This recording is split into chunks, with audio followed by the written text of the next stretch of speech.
Allora, assai felice di seguire Naiaccio e vedere tanti visi amici, anche se non vivevo mica bene, immaginate comunque, tanti visi amici, di vedere di noi a famiglia di sicuro e di seguire stasera in 2 giornate. Alors, il y a 2 ans, nous faisions notre premier meeting après avoir consacré notre union le 8 décembre à Corti, et nous vous appelions ici à nous faire confiance. Puis, nous prenons, après la victoire, le 13 décembre, nous prenions nos fonctions le 17 donc décembre 2015 à l'Assemblée de Corse, et nous prêtions un giuramento, où nous prenions des engagements clairs de servir l'intérêt général du peuple corse et seul l'intérêt général du peuple corse. 2 ans plus tard, nous revenons devant vous avec humilité, avec l'humilité que nous confère le sens de notre combat. Nous étions hier pour notre premier meeting de campagne dans le Fiumorbo, à Ghisonaccia, tout près du Fiumorbo, entre le Fiumorbo et Aleria, et nous avons eu l'occasion de nous rappeler ensemble d'où nous venions, le sens de notre lutte, usando di isagrividie, di avidedade, le sens aussi de ce qui nous avait guidés jusqu'à notre union en 2015, puis les victoires qui s'en sont suivies en juin 2017, et aujourd'hui, je l'espère, celle qui se profile dans quelques jours. C'est avec humilité aussi parce que nous rappelions que nous n'étions quelque part justement que les héritiers, que les passeurs, que nous étions en mission et que tout cela nous conférait plus de devoirs que de droits. Mais nous venons ici ce soir aussi avec la conviction d'avoir fait de notre mieux, au vu de l'état dans lequel nous avons trouvé cette collectivité il y a près de 2 ans, où il a fallu, même si nous savons, et j'y reviendrai, que vous ne vous avez pas élus pour que nous soyons de bons gestionnaires, nous le savons. Et c'est pourquoi d'abord j'ai rappelé le sens de notre combat, et tous ici, et ceux qui avec nous portaient ce projet, nous ne l'avons pas oublié. Mais il a fallu aussi gérer. Il a fallu aussi gérer cette collectivité après des années de clanisme et de clientélisme qui l'avaient conduit, où vous le savez, où nous le savons tous. Il a fallu quand même réparer les excès, les outrances, poser des règles, là où l'opacité la plus totale régnait. Et puis aussi, nous avons jalonné, jeté les bases dans les secteurs stratégiques, dans l'économie, là où certains nous disent que nous ne nous sommes préoccupés que d'idées, que d'idéologie. Ça fait du bien quand même d'avoir des idées, hein. Vu le trouble que l'on voit actuellement, c'est quand même pas mal, c'est un bon aiguillon.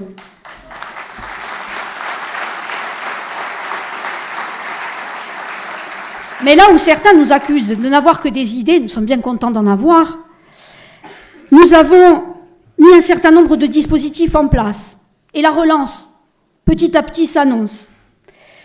Là où la revitalisation de l'intérieur était, depuis longtemps, un slogan répété, inscrit, nous avons reconstitué un comité de massif. Alors ce n'est pas simplement des réunions d'élus, mais ça nous permet de mobiliser 187 millions d'euros au service de la montagne. Et ceux qui, dans leur discours, disaient depuis longtemps, l'intérieur se déserte. S'ils l'avaient fait, puisqu'ils nous donnent beaucoup de leçons en ce moment, s'ils l'avaient fait, nous aurions pu mobiliser près de 300 millions d'euros au service de la montagne dans les décennies passées.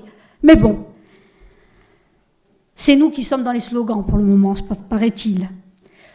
Lorsque beaucoup brandissaient les 60 000 Corses dans la précarité à chaque heure d'élection, comme si ce n'était qu'un slogan, nous avons lancé un plan pour de lutte contre la précarité et la pauvreté. Nanette est ici. Je ne les ai pas tous cités, bien sûr, c'est le travail de Jean-Christophe, de Nanette. Nous avons Un travail collectif, c'est pour cela que nous ne citons pas beaucoup, et ça a été, je crois, l'une de nos forces aussi. Nous avons retrouvé notre place en Europe, et ce n'est pas rien de faire entendre la voix de la Corse en Europe. Sur le dossier des transports, gangréné depuis des années par des grèves à répétition, un dossier qui était insoluble, selon certains, lorsque nous sommes arrivés aux responsabilités. Non seulement nous avons redressé les choses, nous avons réalisé des économies, et puis nous avons mis sur le bon chemin la compagnie publique maritime. Sur la formation, nous avons lancé un plan clair d'action, un plan d'action concrète pour être plus performant dans ce domaine. Sur la culture, Léon et Arbarlat, ce n'était souvent qu'un alibi de campagne. Nous avons mis de la lisibilité. D'ailleurs, nous avons mis de la lisibilité dans beaucoup de choses. Et nous avons replacé notre langue, notre culture au cœur, mais véritablement au cœur de notre projet. Mais nous n'avons pas fait que le dire. Nous l'avons traduit en action. Oui, certainement, nous aurions pu faire mieux. Alors, quand nous entendons parfois de nos proches aussi que certaines choses ne vont pas assez vite, que nous ne sommes pas assez réactifs sur certains sujets, oui, et nous continuerons à travailler, et nous avons jeté les jalons, mais mesurons aussi le chemin que nous avons parcouru jusqu'ici. Mais quand nous entendons en revanche nos adversaires qui se sont succédés au pouvoir sans partage durant des décennies, nous dire que nous n'avons rien fait, nous juger sur 18 mois d'action, mais qu'ont-ils fait jusqu'à aujourd'hui puisqu'ils semblent tenir la solution miracle? Qu'ont-ils fait? Quel est leur bilan? Jean-Christophe a rappelé hier soir quelques savoureux épisodes, celui des trains, trop grands pour entrer en gare. On pourrait en rire, et on en a ri hier soir, mais ça nous a quand même coûté 350 millions d'euros. Il faut rappeler la gestion calamiteuse, je l'ai fait à l'instant, du dossier des transports, qui a coûté beaucoup d'argent à la Corse et qui a nourri des monopoles. Et puis, la gestion de la collectivité, 100 millions d'euros. L'ancien président de l'Assemblée de Corse avait parfois pour habitude de dire « Diauna Utiula » quand ce n'était pas grand-chose. Bon, certains, hier soir, ont qualifié, je crois que c'est Jean-Charles Orsuch qui a qualifié de gestion, que c'était classique dans la gestion d'une collectivité, d'avoir une dette, bon d'ailleurs qu'il a réduit un peu hier soir à 85 millions d'euros. Il faut réactualiser, puisque nous sommes montés depuis. Nous étions montés depuis, nous avons rétabli les choses. Gestion classique, nous n'avons pas la même notion du classique en termes de gestion des fonds publics. Mais bon. Alors, là aussi, il faut rappeler le modèle de développement. Si on rappelle le bilan de l'action de nos prédécesseurs, au travers de l'ancien Paduc, mise à l'encan de notre terre, livrée à la spéculation, qui avait pour seul modèle l'économie résidentielle. Je le rappelle ce soir puisque je crois qu'aujourd'hui, des listes qui sont en lice ont encore ce projet derrière la tête. Il ne faut donc pas l'oublier et le garder bien à l'esprit. Et puis,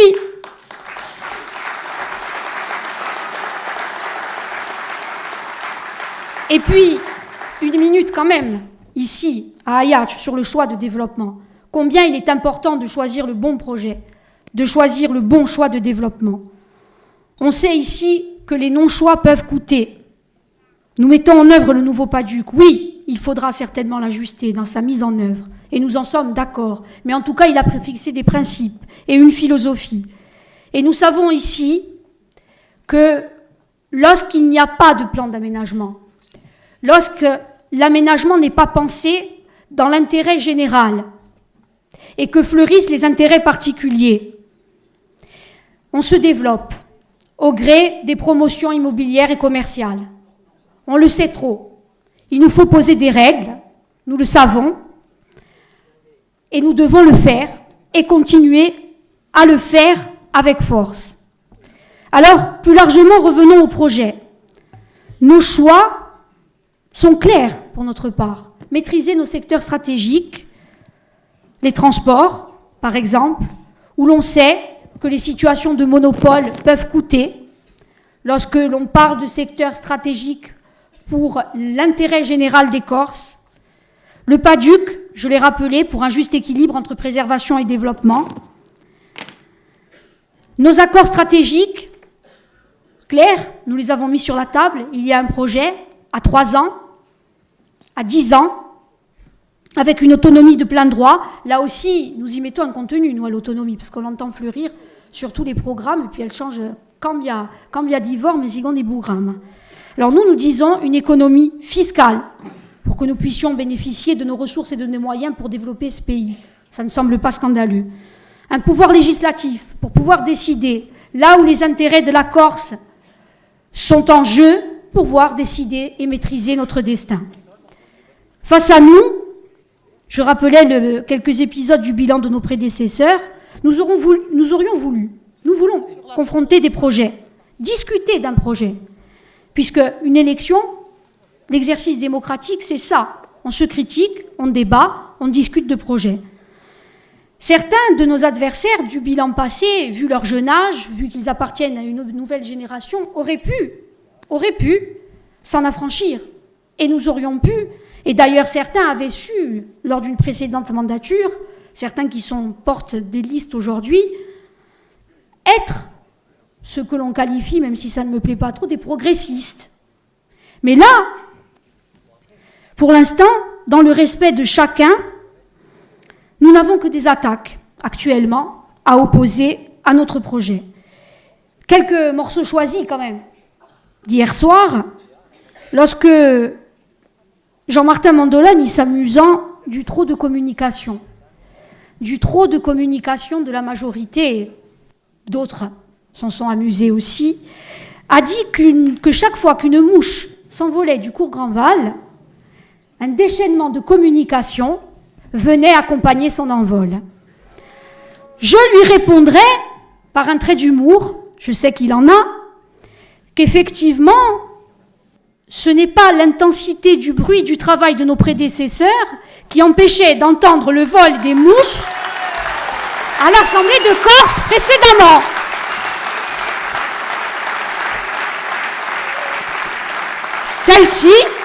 Celles-ci, les mouches, pouvaient s'envoler tranquilles, elles n'avaient pas besoin de grands renforts de communication pour être entendues. Mais, plus sérieusement, plus sérieusement, oui, nous avons communiqué. Oui, nous avons rendu compte aux Corses de ce que nous faisions. Nous disions ce que nous faisions, mais surtout, nous avons fait ce que nous avons dit.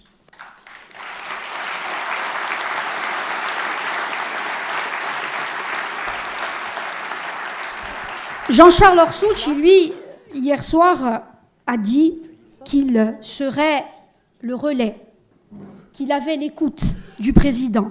Jean-Charles Orsucci, hier soir, voulait murmurer à l'oreille de Macron.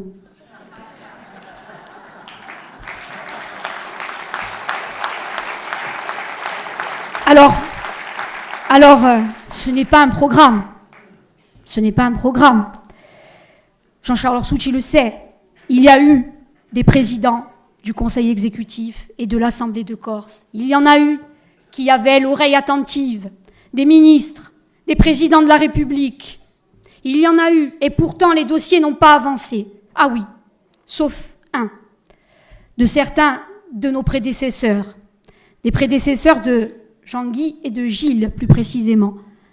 Il y a eu un dossier qui a avancé, qui a eu l'écoute de Paris. Celui à l'époque où l'on appelait à la répression. Celui-ci, oui, a été entendu.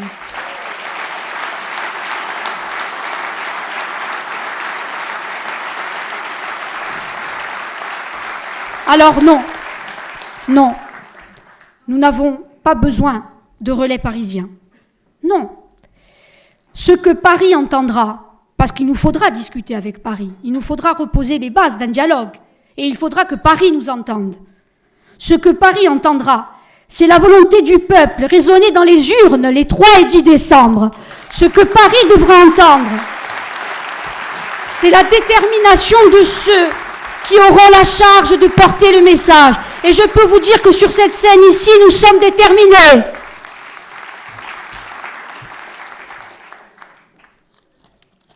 Alors, lorsque l'on pense, ça c'est pour le premier tour, lorsque l'on pense à ce qui se profile pour le second, là alors les choses se compliquent encore plus. Nous pourrions trouver sur une même liste des gens que tout oppose, si l'on se souvient bien, les pro-Paduc, Roccaser à Santini, avec les pro-Paduc Maria Guidigelli, modèle de développement d'économie résidentielle, modèle de développement d'économie productive, les pro-co-officialité avec les Antilles, ceux qui ont voté pour l'amnistie et le statut de résident au milieu de ceux qui le rejettent. Alors, je crois que ce n'est pas sérieux, que les Corses n'entendront pas cette coalition qui parfois se matine de front républicain. Je crois que les Corses n'entendront pas. Beaucoup se sont moqués de notre slogan « Tamanta strada », moi je dirais pour le coup « Tamanta insalata ».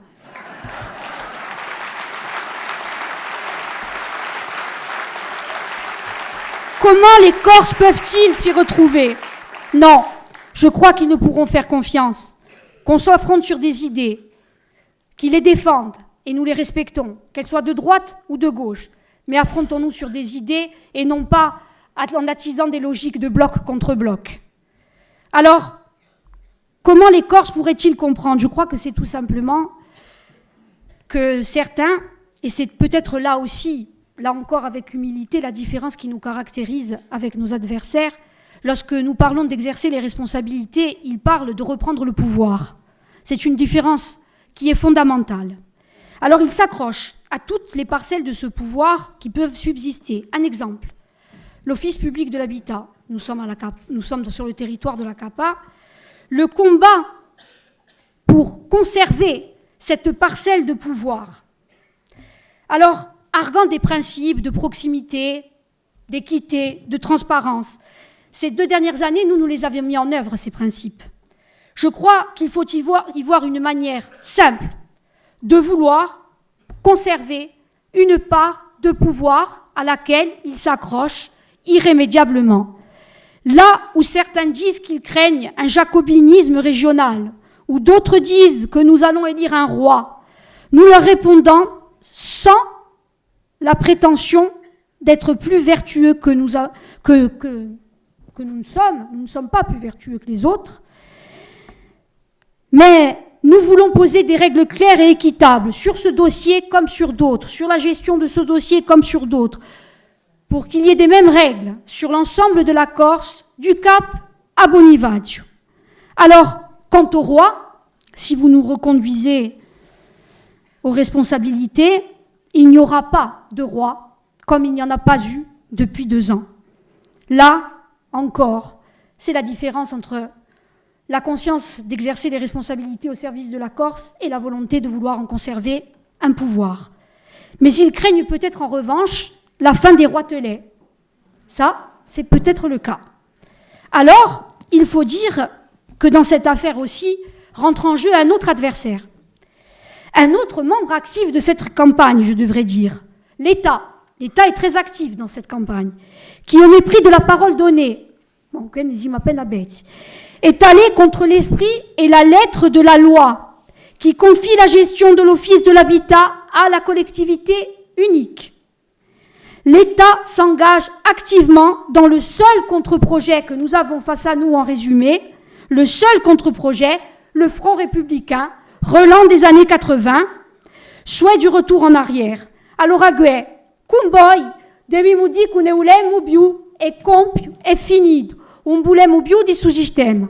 Alors, s'ils doivent nous battre, qu'ils le fassent avec leurs idées, leurs projets, et les Corses jugeront.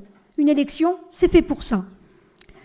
Les Corses jugeront s'ils veulent retourner en arrière ou s'ils veulent poursuivre la construction de ce pays qui noi avem un paese d'avant.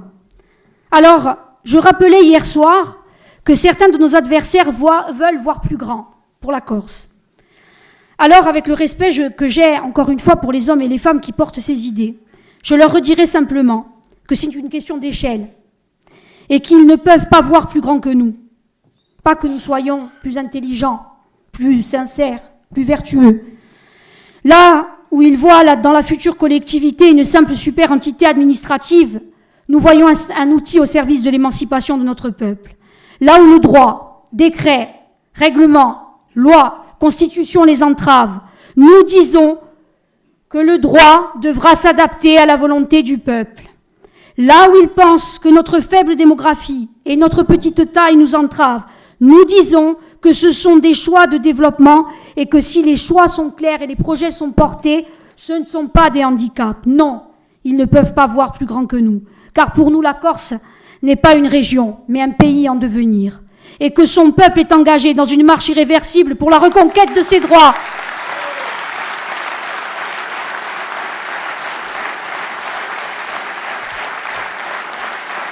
Nous croyons, nous savons que ce pays est riche de ces hommes et de ces femmes qui entreprennent, qui innovent, qui créent, de cette terre, de ses potentialités, de sa langue porteuse d'une identité et d'une histoire, riche de ces Corses qui, même à l'extérieur de l'île, s'investissent pour son devenir, riche de vous tous, qui, engagés depuis des années pour certains au service de la défense de notre peuple, vous vous battez au quotidien, riche de ceux qui chaque jour nous rejoignent au-delà du mouvement national et veulent participer à la construction de ce pays. Car nous ne voulons pas seulement faire la Corse des nationalistes. Nous ne céderons pas à la logique voulue du bloc contre bloc. Oui, nous sommes nationalistes. Oui, nous avons des idées. Mais non, nous ne voulons pas faire la Corse des nationalistes. Nous n'avons pas la prétention que la Corse nous appartienne à nous seuls. Elle appartient à tous ceux qui s'engagent pour elle, sincèrement, avec abnégation, avec pour seul objectif d'être au service de ce peuple et de l'intérêt général. Alors, il faut maintenant convaincre ceux qui seraient tentés de s'abstenir par lassitude. Il faut les convaincre de voter dès le 3 décembre. Dès le 3 décembre, c'est fondamental. Il faut les convaincre de voter pour envoyer un message clair à nos adversaires, porter un coup d'arrêt à toute velléité de s'allier contre les nationalistes et de pratiquer pour cela des alliances contre nature. Ils s'allieraient contre le peuple corse tout entier si vous en faites le choix. Envoyez un message à Paris, qui attend patiemment. En ce moment, c'est un peu le silence radio. Envoyez un message à Paris, qu'ici les choses n'ont pas vocation à changer, que sa marche qu'a entamé ce peuple est irréversible, et que les interlocuteurs au mois de janvier de la future collectivité unie ont vocation à être les mêmes. Besoin de vous pour cela. Nous avons besoin de vous, de la volonté populaire. Alors, une phrase célèbre disait, qui a été écrite au début du siècle, a Gortiga, un'emica, un dipartimento francese di una nazione che da rinasce. Alors a noi a Zapet non avevamo mai considerato a Gorzi come uno o due dipartimenti francesi, ma il primo di gennaio 2018 si può dire alla Corte che a Gorziga non sarà più due dipartimenti, ma tocca a noi di dire che l'Asia è una nazione che rinasce. Allora, fino al 3 di dicembre e sino a oggi, che un'elezione non è mai vinta, un pensate mica che non abbiamo vinto, ci vuole andare a strappare i voti, andate nelle vostre case, al vostro lavoro, in Caruglio, per paese e città, fate ribombare oggi di Agorzica, dite a ognuno che non abbiamo un paese da fare e che è un'opera comune, dateci i mezzi di continuare a lavorare per Agorzica. E viva Nagione, a popolo fatto bisogna